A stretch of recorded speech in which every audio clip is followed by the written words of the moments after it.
I'm going to introduce our next speakers. We have a couple who will be joining us on stage. First, I'd like to introduce Karen Jaffe. She was born in St. Louis, Missouri, but after a year moved to Ohio, and as she said, spent the rest of her life in Ohio. She went to school there, medical school, did her residency, joined a private practice in OBGYN at where she stayed until her retirement in 2014. She's honored to have received various Top Docs and Best Doctor in America awards from 2004 through 2011, and she's received numerous professional awards during her career. But in 2008, she was diagnosed with Parkinson's disease. She chose to keep her diagnosis secret for several years, finally revealing it publicly in 2014 to enable her to advocate for Parkinson's research. In 2011, along with her husband Mark, she founded Shaking with Laughter, a nonprofit that raises funds for Parkinson's research through events that have an element of humor. Their work has raised over $1 million since inception. Karen is also one of the founders of In Motion, a wellness center for people with movement disorders, which is unique in this country in providing comprehensive services to patients free of charge. Her husband, Mark Jaffe, has been acting funny for over 30 years. This behavior started as a stand-up comedian following his graduation from the University of Michigan with an, in retrospect, useless MBA. After years on the road, he garnered a writing job on a new sitcom called Seinfeld. And a few other TV writing jobs followed, along with several books, most notably Sleeping with Your Gynecologist, Tales from My Marriage to an OBGYN. His wife's Parkinson's diagnosis led to the foundation of a nonprofit called Shaking with Laughter, which raises money for Parkinson's research. So please join me in welcoming Karen and Mark Jaffe to the stage. Thank you.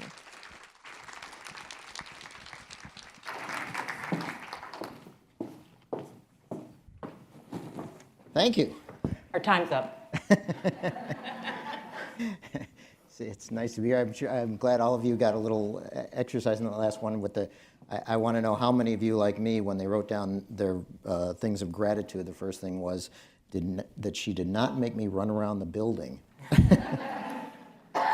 So we are going to tell you our story, which is about keeping a medical secret and then eventually letting that secret go, and how that led to us, allowed us to become advocates for a disease that we are very involved with and changed our life. So I'm Mark Jaffe. I'm Karen Jaffe, and I have Parkinson's. You say that like you're in Parkinson's Anonymous. Well, I guess I kind of was. Obviously I'm sitting here today, but, which means I've successfully navigated outside of that closet. But the truth be told, my decision to say those 4 words out loud, I have Parkinson's disease, did not come easy. Yeah. Well, probably the main reason initially was because being an OBGYN, a doctor, a surgeon, those are complicated waters to navigate as to how you might continue in your career. So, well, that's true. But it didn't take long for me to figure out, upon my diagnosis, that this is one of those diseases that's just weird enough that people don't know enough about, that there's a fair amount of stigma associated with this. And it's not like one day you're normal and the next day you find out you have Parkinson's and then you can't do the things you were doing the day before. But there is an assumption that when you have Parkinson's disease that you might be incapable of doing your job. And people have a different image than, if you had been asked yesterday to describe a Parkinson's patient, you probably wouldn't have described me. People think of Parkinson's as an old man's disease, maybe with some, cognitive impairment. And granted, while people with Parkinson's can get to that state, I hope to gosh I never do. And so I was confident in myself that I could keep my that my skills were up to par with what they should be, but I wasn't sure what my patients would think or what my colleagues would think or my employers would think. And so I decided that I was going to keep it quiet. And the other problem was that I had just started another new career. Which was? I had become a moil.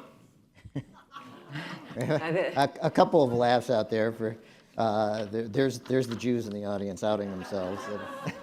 A moil, for those of you who aren't familiar, is the person in the Jewish religion who performs the ritual circumcision on 8-day-old babies. Oh, they get it. Yeah. Moil, Parkinson's, it's... Yeah, so trust me, in our community, we were in need of a moil. So when a moil, and who happens to be an OBGYN, who does circumcisions as a physician, comes into the community, they are very popular immediately. But add Parkinson's into that, and not so much.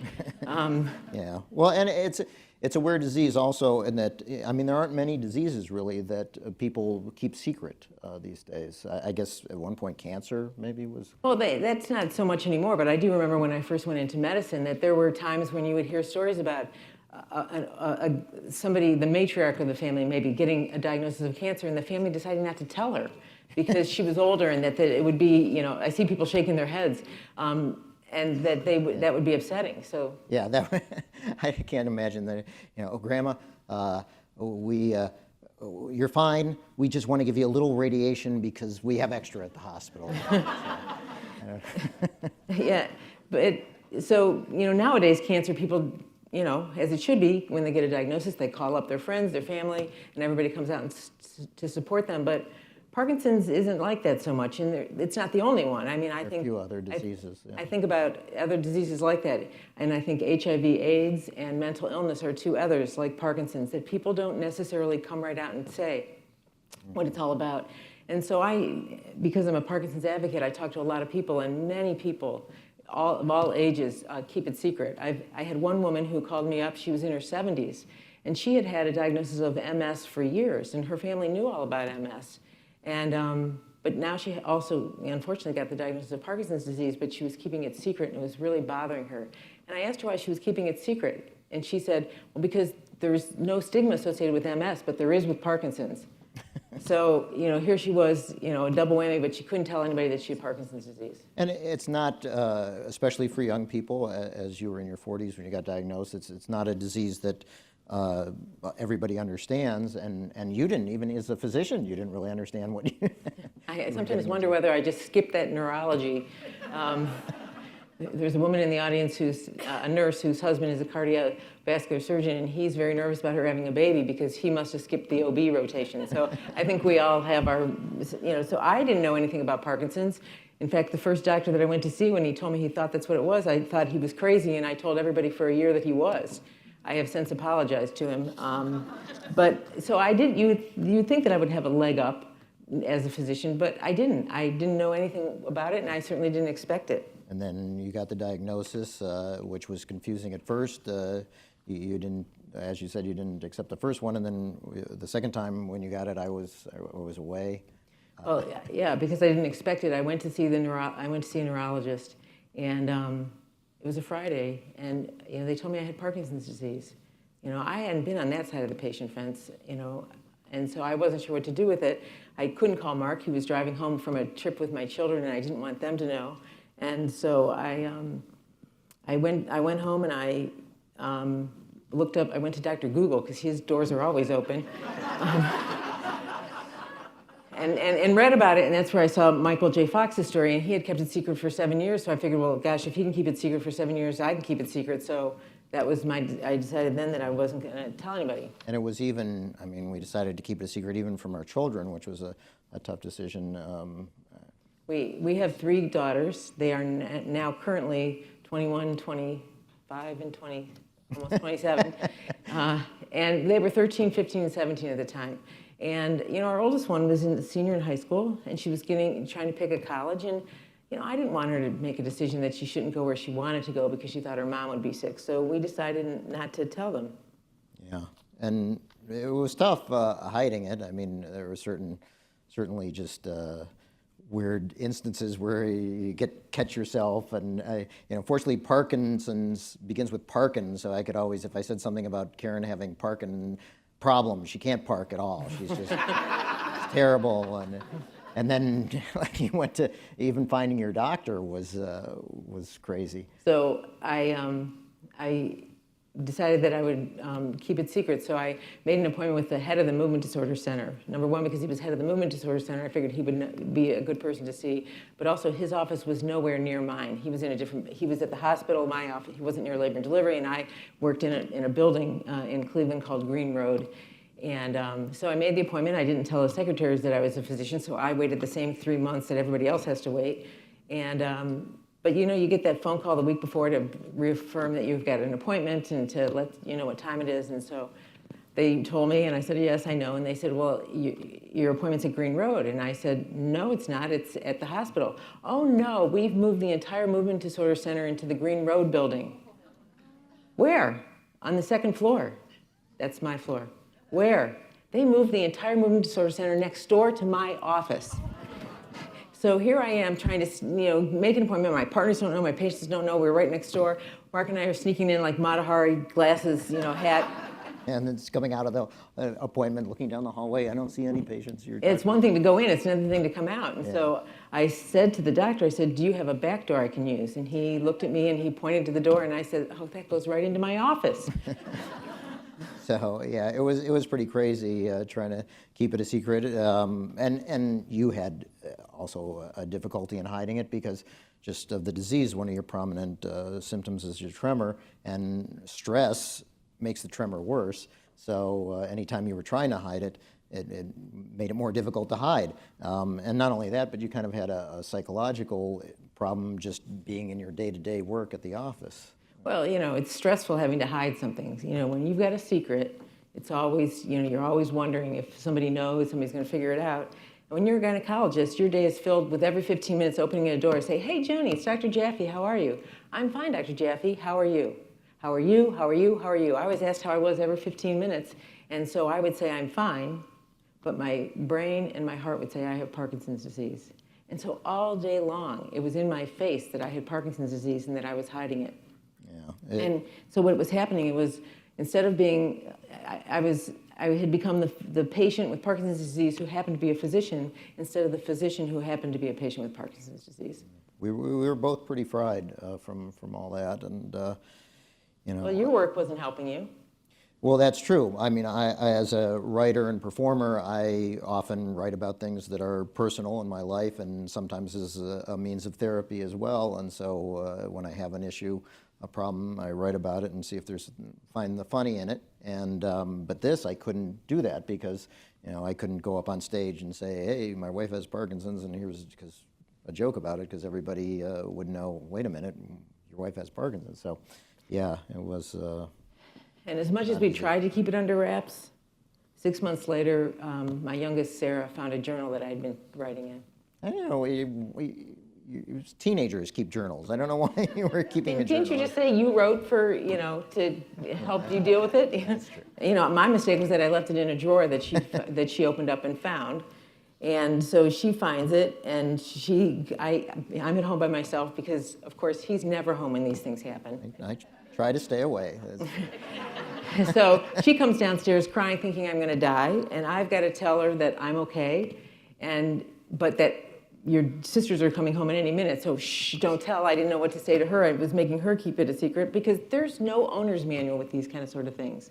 I was 48 years old and dealing with Parkinson's disease, and you're kind of, as a parent, I'm sure many of you are parents, you're flying by the seat of your pants anyways. And so when new things come up, you don't know how to handle them. And we had decided not to tell her, but all of a sudden she knew, and we didn't know what to do. Well, so initially we told her that she needed to keep it a secret, not just from friends and things, but also from her sisters. So it was a rough couple of months, and after a while we started seeing her acting out a bit, having trouble in school, all kinds of issues. And it got to the point where we decided that at minimum we would give her the opportunity to relieve herself of the secret. And, so we had to tell the other girls. Yeah, we told the other girls, and then we told our immediate family, and made a big deal out of it every time, which now feels stupid to us in retrospect. But we'd like invite them over for dinner and say we want to talk to you about something, and they would all say, oh my God, are Mark and Karen getting divorced? What's going on? And what did Becky say? My sister said she thought that we were getting a vacation house in Greece. I don't know. And his mother, my nice Jewish mother-in-law, when I told her that I had Parkinson's, she said, "Oh, Jesus Christ." Yeah. So, and then it was about this time, as we started telling a few people that you made a trip to New York to go to a Michael J. Fox Foundation, had a research roundtable that they put on a couple times a year, and you thought it would be interesting and worthwhile. And as a physician, I'm very interested in. I don't necessarily read about Parkinson's, and I don't walk down that road to find out what's ahead of me, but I do want to know what's at my door now and what's available for me. And so the Fox Foundation was looking like a place that I could really be involved with, and I was also looking to see if I could find somebody who was a physician who was my age, and so they were trying to help me locate somebody that would be a support for me because I wasn't telling people. And then, so I went to this conference, and it was, it was a room like this, filled with people, and I thought I was going to know who the Parkinson's patients were, but the truth is that I couldn't tell who had Parkinson's and who didn't. And the research was amazing, and meeting all these people was amazing, and then something happened that I didn't see coming, and that was they had asked people who were part of their grassroots arm called Team Fox to stand and just tell their stories about how they were helping with raising money for Parkinson's research. And they all talked about the voice that they had. And I sat there with tears rolling down my cheeks thinking, I couldn't imagine having that kind of strength. And where would I find that strength? And where would I find that voice that I used to have, but I now, was so silent about? And I came home and I knew that I had to, that there was something that I needed to do to help. I just wasn't sure what it was yet. Yeah, I mean, you came back, I thought you were going to have kind of a fun, carefree trip, and you certainly did, but you came back quite emotional after that, thinking about what you might be able to do. So. And you were also thinking that we should do something. Well, that's true. I was thinking with my entertainment connections, comedy connections, it'd be great if I just asked a few friends and they were willing to help out. We could maybe put on a show and raise some money, but until you were out in the open, that was not something that was available to us. So I came up with this brainiac idea that I was a knitter, and that I would knit these. I'd seen this knitted wrap in a Florida boutique store with a big button on it. It looked really great. And so I thought, okay, I'll knit these wraps, and I'll do it incognito. So my Team Fox page said Team Fox Knitters, as if there was more than one knitter. And it didn't have my name anywhere on the page, and I would knit these things frantically. And after knitting 50 or 75 of them, some of them, of course, went to people that I knew. And when you make the payment to the Fox Foundation, they have this little scrolling honor roll on the website, and there was my name, congratulating Karen Jaffe and whatever. And I'd have to call the Fox Foundation every other day and tell them to take my name off there. And after a while, they were getting annoyed, and the ruse was up, and so I had to let it go. And I had raised $20,000 for Parkinson's research. Thank you. It was a lot of knitting. Yeah, yeah. Well, and then, with the thought of maybe it was time to let things go, we still had this issue of, how would you work? How does that come into play? And would people still accept you and your colleagues and so forth? And you were seeking counsel from somebody, and as you mentioned, you went to one of the things you'd hoped for from the Fox Foundation roundtable was maybe meeting other people like you, and they ended up hooking you up with Sonia. Yeah, there's a woman that I met through this Fox Foundation. She was the first person that I met, really, that I knew with Parkinson's disease, Dr. Sonia Mather, who's from Toronto. And amazingly, she has an amazing story. She was diagnosed at age 27.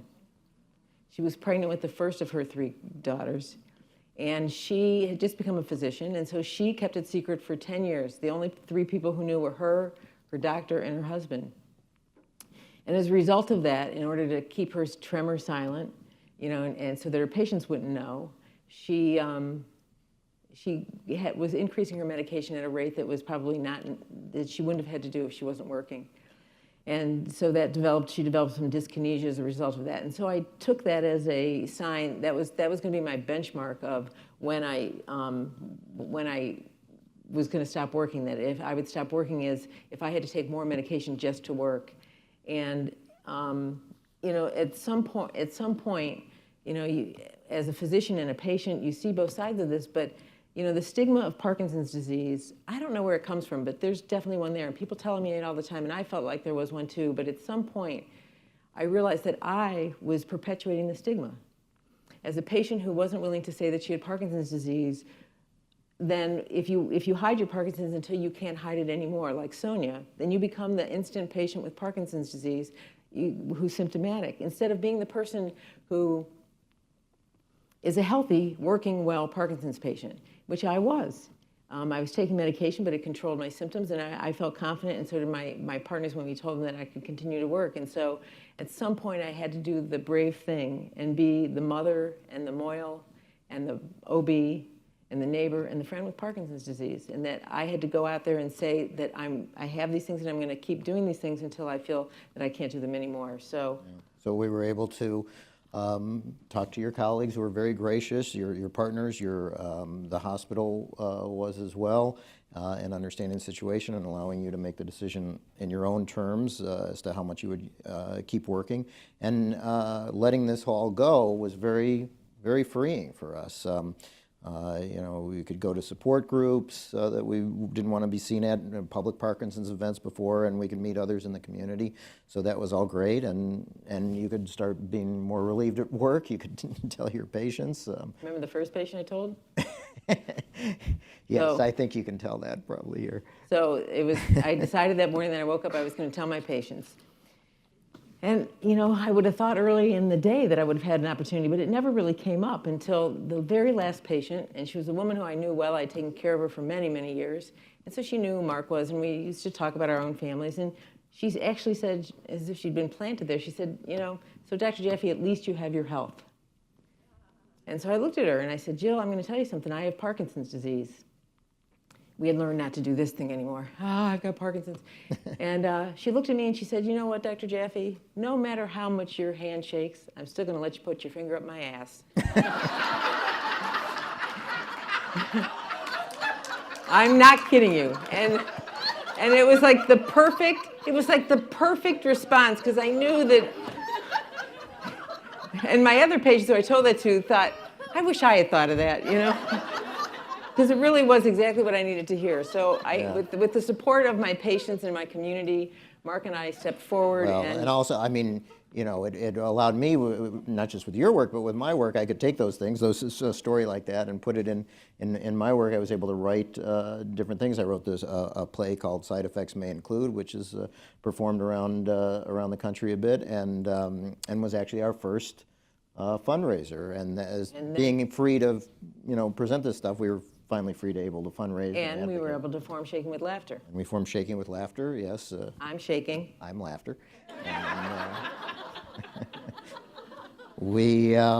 so that we presented the play as our first fundraiser, but the main thing was I went back and thought to, you know, finally asked the friends that I had figured out I asked to put on a show.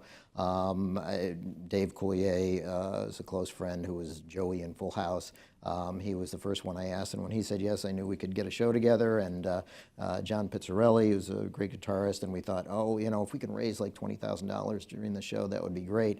I was fortunate with some of my Seinfeld connections, especially Larry David was wonderful. We added in an auction, online auction, and he had volunteered to have a 20-minute pitch meeting with him where you could go in and people would bid on spending 20 minutes with Larry. And so that alone went for $17,000. And as Larry said later on, he said the guy, I told him the guy who won was coming from North Dakota or somewhere. He said, boy, that's a long way to come for 20 minutes of disappointment. And then this last year, we did our sixth and final one this past year in September. Yeah. And Larry was gracious again to offer something for the auction. A walk-on part in Curb Your Enthusiasm next season. So, And anybody can guess what that went for? $52,000. Yeah. And this year we crossed the $1 million mark for fundraise for Parkinson's research.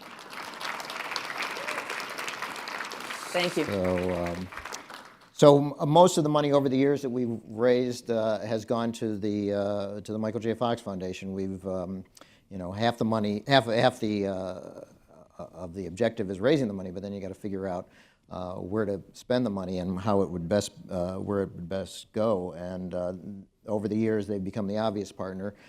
Karen has become a member of the patient council and learned all kinds of things from that about the great things the Fox Foundation does. Yeah, so I wanted to take a minute to tell you about this. So the Fox Foundation is moving the agenda very quickly ahead. There's lots of things in the drug pipeline, and there's lots of other things that they're developing. And as part of the patient council, I feel like I am so lucky because I get this front row seat to what's happening there that I can take home and share with my other Parkinson's friends and colleagues. And so there's about 20 of us on the council. We all have Parkinson's disease. We meet twice a year in New York to talk about their agenda. And basically, we're serving as a liaison between the research community and the Parkinson's community. And we feel very, they have collaborations between the researchers, the biotech, and big pharma in a way that I've not seen as a physician before. They actually have pharmaceutical companies, 2 or 3 of them, who might work on one project at one time, a vaccine project or stuff like that. So they share all their data, and so they really are pushing for clinical trial participation, which is important because clinical trials are difficult to get enrollment for. In Parkinson's disease, I feel like everybody's got it, but there's only about 1 million in the United States, which falls way short of diseases like cancer and diabetes. And so pharmaceutical companies don't like to spend as much money where they can't get it back. The Fox Foundation has done a very good job at making us a little bit more glamorous by creating something called Fox Trial Finders, where people who have Parkinson's and who don't have Parkinson's can look for clinical trials that they would be appropriate for. And there's already 75,000 people on Fox Trial Finders. Now that makes us look pretty good when a pharmaceutical company is looking to spend some money on clinical trial development. My husband, Mark, here was, I'm going to have him tell you a little bit about the study that he did, which is called the PPMI. Which stands for the Parkinson's Progression Markers Initiative. Parkinson's doesn't have a biomarker. It's all clinical assessment, and so one thing that would make things so much easier in doing research is if they come up with a drug and want to know what it does, and something like blood sugar and diabetes or cholesterol for heart disease, where if you see, oh, this drug affects the cholesterol, it's beneficial. So the idea is to find something like that for Parkinson's. And they needed controls. They needed both people with Parkinson's and controls. And I asked him to be that control. Yeah, and what did I say? No. There was a reason for that. Well, yeah, because part of the study was that there were 7 spinal taps in 5 years. And that didn't sound appealing, especially since I had just had knee surgery and I had the spinal anesthesia. And during that process, I ended up with a spinal headache that had me on my back for 4 days. And so I was like, no, I'm not going to do this. So we went out on our anniversary. Yeah, and I realized, I don't have an anniversary present. So I thought to myself, well, all right, I got to stop being a baby about this. And they had all kinds of reasons that there was less risk for the spinal headaches. And so I, unbeknownst to her, I signed up, and then. On our anniversary, I opened up this envelope, and there was the enrollment form for the PPMI, and I cried because it wasn't just about him doing this for me, but for stepping up to the plate and doing it for every Parkinson's patient who needs a clinical trial to move this forward. Yeah. And so it was really something. Well, so in our advocacy, as we've gone along, we've learned the importance of clinical trials, and so we've become not just fundraisers, but advocates for participation in clinical trials and trying to get people to join, and realizing that not just people with Parkinson's, but everybody can help out in that regard. And of course, you participated in clinical trials, and one of the big ones was the J. Albers study that led to some things we didn't expect. Well, so this was when I was still keeping it a secret. I learned about a biking trial that was at the Cleveland Clinic, and you guys have probably seen this in the news periodically because it keeps coming up, where fast-paced cycling is good for arm tremor in Parkinson's patient, reduces by 30%. And so I was involved in that clinical trial. But going back to us keeping it a secret, when that first happened, they used to have to give me a slot on the bike when there would be nobody else there for fear that, you know, somebody would recognize me. And even that first year, they invited us to the Christmas party, and when we went, we decided that he had Parkinson's and not me. So, but as a result of finally coming out, and, you know, I became an advocate. People in the community who know that I'm a physician and have Parkinson's disease began to really trust me and ask me. I got called a lot by a lot of different patients, and I took those phone calls, and I got to hear about how people were frustrated with the care that they were getting, from the standpoint that they were either keeping it secret, they didn't know about Parkinson's, they wanted to know somebody else, they were always asking me what to do, and they wanted to know about exercise, because there's a lot in the literature now about exercise and Parkinson's disease, how much should I do or whatever. So I was pretty frustrated by the fact that in my own experience, I knew that my exercise was helping me. I'd been training with a trainer for many years, and then the biking study. I even rode twice across Iowa with Jay Albert's team. It's with this ride called Ragbar. It's 500 miles across Iowa. And Iowa's not flat, trust me. It looks flat on the map. And I was writing a blog, and my first day I said, I think I'm in the wrong Iowa. But so as a result of that, I knew that there was something missing, that people were looking for resources that were not available or not easy to find.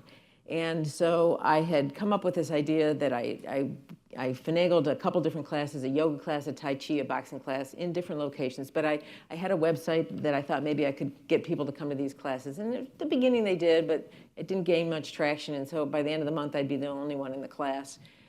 And then in 2013, I came across a couple of other people who were like-minded, my neurologist, David Riley, and two other people with Parkinson's, and a fellow who owned a gym who was already teaching Parkinson's classes, Ben.